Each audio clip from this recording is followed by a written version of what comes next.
వృషభ రాశి వారిని ఒక వ్యక్తి రహస్యంగా ఇష్టపడుతున్నారు. జూన్ నెల 13, 14, 15 తేదీల్లో మీకు ఊహించని అదృష్టం దక్కబోతోంది. 100% జరగబోయేది ఇదే. అసలు వృషభ రాశి వారి జీవితం ఏ విధంగా ఉండబోతోంది? 13, 14, 15 తేదీల్లో మీరు ఏ విధమైన అదృష్టం దక్కబోతోంది? 100% జరగబోయే మార్పులు ఏమిటి? అన్ని విషయాల గురించి కూడా ఇప్పుడైతే మనం క్లియర్గా ఈ వీడియో ద్వారా తెలుసుకుందామండి. శ్రీ కోయదేవతల జ్యోతిష్యాలయం ఫోన్ ద్వారా జ్యోతిష్యం చెప్పబడును. కాశీ అఘోరాల వద్ద వాక్సిద్ధి మంత్రసిద్ధి పొందిన వంశపారంపర్య జ్యోతిష్యులు లక్ష్మణ్ రాజు గారు మీ సమస్యలైన ధనం నిలకడ లేకపోవటం, వ్యాపార సమస్యలు, వివాహం ఆలస్యం, ప్రేమ, సంతానం, భార్యాభర్తల సమస్యలు, శత్రుదోషం, పీడకలలు, వంశవృద్ధి లేకున్నా, ఆరోగ్య మానసిక సమస్యలు ఉన్నా మీ పేరు జాతకాన్ని బట్టి ఫోటో చూసి అద్భుతమైన జ్యోతిష్యం చెప్పగలరు. మంత్ర ప్రయోగాలున్నా, పూర్వీకుల దోషాలున్నా, స్త్రీ శాపాలున్నా, దిష్టి తీసిన నిమ్మకాయలు తొక్కి బాధపడేవారికి కనుదిష్టి ప్రభావం, చేతబడి, బాణామతి వంటి ఇతర ప్రయోగాలకు శక్తి పూజలు చేయబడును. మీకు ఎటువంటి సమస్యలు ఉన్నా 100% గ్యారంటీగా పరిష్కారం. ధన వశీకరణ, జన వశీకరణ, భార్యాభర్తల వశీకరణ, ప్రేమ వశీకరణ చేయబడును. దూర ప్రాంతాల వారికి ఫోన్ ద్వారా జ్యోతిష్యం చెప్పబడును. మీరెక్కడెక్కడో జ్యోతిష్యం చెప్పించుకుని నిరాశ చెంది ఉంటే ఒక్కసారి ఈ గురువుగారిని సంప్రదించి పరిష్కార మార్గం పొందండి. శ్రీ కోయదేవతల జ్యోతిష్యాలయం ఫోన్ ద్వారా జ్యోతిష్యం చెప్పబడును. ఎటువంటి సమస్యకైనా ఫోన్లోనే పరిష్కారం చూపబడును. అంతకన్నా ముందు మీలో ఎవరైనా కొత్తగా కనుక మన ఛానల్ని చూస్తున్నట్లయితే తప్పకుండా వీడియోని లైక్ చేయండి. తప్పకుండా మన ఛానల్ని సబ్స్క్రైబ్ చేసుకోవడం మర్చిపోకండి.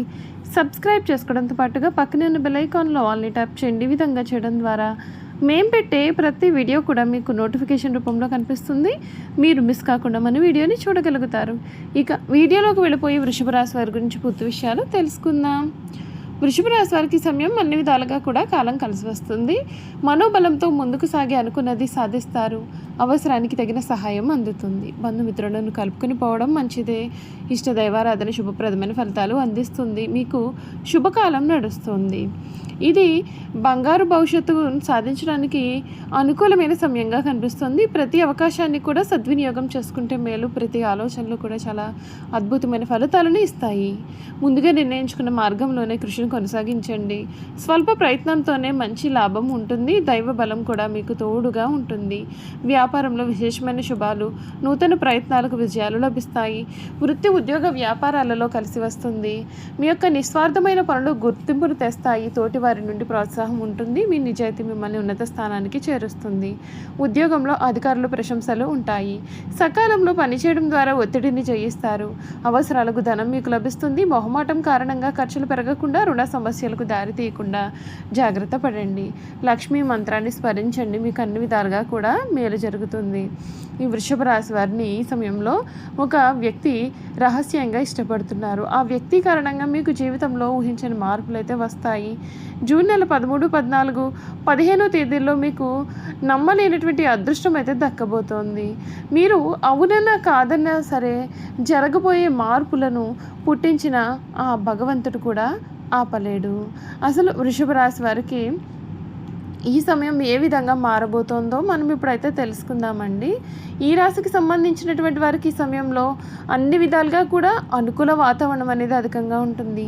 మీరు మట్టిని పట్టుకున్నా సరే బంగారమేనా అన్నట్లుగా మీ జీవితం అయితే ఈ సమయంలో మారబోతుంది. కెరియర్లో ఈ సమయంలో కొన్ని సవాళ్లు కూడా ఎదురయ్యే సూచనలు అయితే కనిపిస్తున్నాయి. రాహు పదవి ఇంట్లో ఉండడం చేత ఊహించని మార్పులు లేదా ఉన్నతాధికారులతో సమస్యలు కూడా తల ఎత్తవచ్చు. ఈ సమయంలో ఉద్యోగరీత్యా ప్రయాణాలు లేదా బాధ్యతల్లో మార్పులు కలగవచ్చు. సూర్యుడు 2వ ఇంట్లోకి ప్రవేశించిన తర్వాత మీ యొక్క కమ్యూనికేషన్ నైపుణ్యాలు మెరుగుపడి సహోద్యోగులతో సంబంధాలు చాలా సానుకూలంగా మారబడతాయి. అయితే ఇతరుల పనిలో అనవసరంగా జోక్యం చేసుకోవడం అనుకోవాలి, లేకపోతే అనవసరమైన సమస్యలు అయితే ఎదురవుతాయి. ఈ రాశి వారికి ఆర్థిక పరంగా మిశ్రమ ఫలితాలు అయితే ఉంటాయండి. ఈ సమయంలో మీకున్నటువంటి ఖర్చులను ముందుగా నియంత్రించడం జరగాల్సి ఉంటుంది. 3వ వారం నుండి కూడా మీకు శుక్రుడు 2వ ఇంట్లోకి ప్రవేశించడం చేత ఆర్థిక స్థితి మెరుగుపడుతుంది. గతంలో రావాల్సినటువంటి డబ్బులు కూడా అందవచ్చు.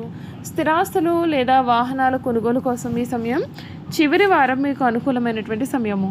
ఆర్థిక నిర్ణయాలు తీసుకునే సమయంలో జాగ్రత్తగా విశ్లేషించండి, లేకపోతే శని ప్రభావం కారణంగా ఆలస్యం జరిగే అవకాశాలు ఉన్నాయి. ఏదైనా సరే పెట్టుబడులు పెట్టే ముందుగా నిపుణుల యొక్క సలహాలు తీసుకోవడం మేలు.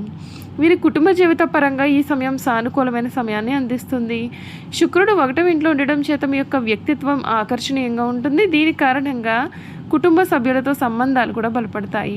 కుటుంబ శుభకార్యాలకు హాజరయ్యే అవకాశం అయితే ఉంటుందండి. లేదా ఇంట్లో చాలా సంతోషకరమైన వాతావరణం కూడా నెలకొంటుంది.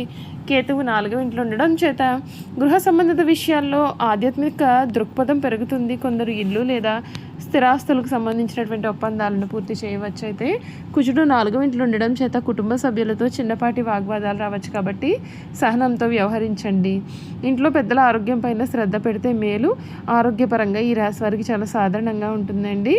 మొదటి 2 వారాల్లో కుజుడు 4వ ఇంట్లోకి ప్రవేశించడం చేత తలనొప్పి, జ్వరము లేదా ఒత్తిడి సంబంధిత సమస్యలు రావచ్చు. శుక్రుడు 1వ ఇంట్లో ఉండడం చేత శారీరక శ్రమను నియంత్రించడం మరియు సమతుల్య ఆహారం తీసుకోవడం ముఖ్యం. ఎక్కువగా నీరు తాగడం మరియు యోగా లేదా ధ్యానం చేయడం ద్వారా కూడా ఆరోగ్య సమస్యలను తగ్గించుకోవచ్చు. ఈ నెల ద్వితీయార్థం గ్రహస్థితులు అనుకూలంగా మారడం చేత ఆరోగ్యం చక్కగా మెరుగుపడుతుంది. చిన్నపాటి అలసట లేదా జీర్ణ సమస్యలనే ఉండవచ్చు, కాబట్టి ఆహారం విషయంలో తగిన జాగ్రత్తలు పాటించాలి. వ్యాపారస్తులకు ఈ సమయం సాధారణ ఫలితాలు అయితే ఇస్తుందండి. రాహు 10వ ఇంట్లో ఉండడం చేత వ్యాపారంలో ఊహించిన అడ్డంకులు లేదా ఆలస్యాలు కూడా ఎదురయ్యే సూచనలు అయితే మీకు కనిపిస్తూ ఉన్నాయని చెప్పడంలో కూడా సందేహం లేదండి. ఈ రాశికి సంబంధించినటువంటి వారికి సమయం వ్యాపార పరంగా కూడా వీరి జీవితం అనేది చాలా చక్కగా మారబోతోంది. మీరు కోరుకునే జీవితం మీకు లభిస్తుంది. విద్య మరియు విద్యార్థుల గురించి చూసుకున్నట్లయితే కనుక ఈ సమయం సవాళ్లతో కూడినటువంటి సమయం కనిపిస్తుంది. బుధుడు 2వ ఇంట్లో ఉండగా చదువుపైన ఏకాగ్రత అనేది పెరుగుతుంది. కానీ కుజుడు 4వ ఇంట్లో ఉండడం చేత మానసిక ఒత్తిడి లేదా ఇంటి వాతావరణం వలన ఏకాగ్రత అనేది తగ్గవచ్చు. గురుడు 2వ ఇంట్లో ఉండడం చేత విద్యా సంబంధిత ప్రయత్నాలలో స్థిరమైన పురోగతి అనేది ఉంటుంది. పోటీ పరీక్షకు సిద్ధమవుతున్నటువంటి విద్యార్థులకు ఈ సమయం ద్వితీయార్థంలో చాలా మెరుగైన ఫలితాలు అయితే ఆశించవచ్చు. సృజనాత్మక విషయాలలో ఆసక్తి ఉన్నటువంటి విద్యార్థులు ఎవరైతే ఉన్నారో వారు ఈ సమయంలో చాలా మంచి పనితీరు కూడా కనబరుస్తారు. కష్టపడితేనే తప్పకుండా విజయం అనేది సాధించవచ్చు. శుక్రవారాల్లో ఈ రాశి వారు చేయాల్సిన పరిహారాలు ఏమిటంటే, శుక్రవారాల్లో లక్ష్మీదేవిని తెల్లని పుష్పాలు సమర్పించడం ద్వారా ఆర్థిక స్థిరత్వం పెరుగుతుంది మరియు కుటుంబంలో శాంతి కూడా నెలకొంటుంది. శనివారాల్లో శనిదేవునికి నువ్వుల నూనె దానం చేయడం లేదా శనీశ్వరునికి తైలాభిషేకం చేయడం కెరియర్ సమస్యలను తగ్గిస్తుంది మరియు వృత్తిలో స్థిరత్వాన్ని ఇస్తుంది. మంగళవారాల్లో హనుమాన్ ఆలయంలో దీపం వెలిగించడం లేదా హనుమాన్ చాలీసా పఠించడం ఆరోగ్య సమస్యలను నివారిస్తుంది మరియు ధైర్యాన్ని పెంచుతుంది. చూసారు కదండి, వృషభ రాశి వారి గురించి తెలుసుకున్నారు కదా. ఈ వీడియో కనుక మీకు నచ్చినట్లయితే తప్పకుండా వీడియోని లైక్ చేయండి. తప్పకుండా మన ఛానల్ని సబ్స్క్రైబ్ చేసుకోవడం మర్చిపోకండి. సబ్స్క్రైబ్ చేసుకోవడంతో పాటుగా పక్కన ఉన్న బెల్ ఐకాన్లో ఆల్ని ట్యాప్ చేయండి. ఈ విధంగా చేయడం ద్వారా మేము పెట్టే ప్రతి వీడియో కూడా మీకు నోటిఫికేషన్ రూపంలో కనిపిస్తుంది. మీరు మిస్ కాకుండా మన వీడియోని చూడగలుగుతారు. Thank you for watching.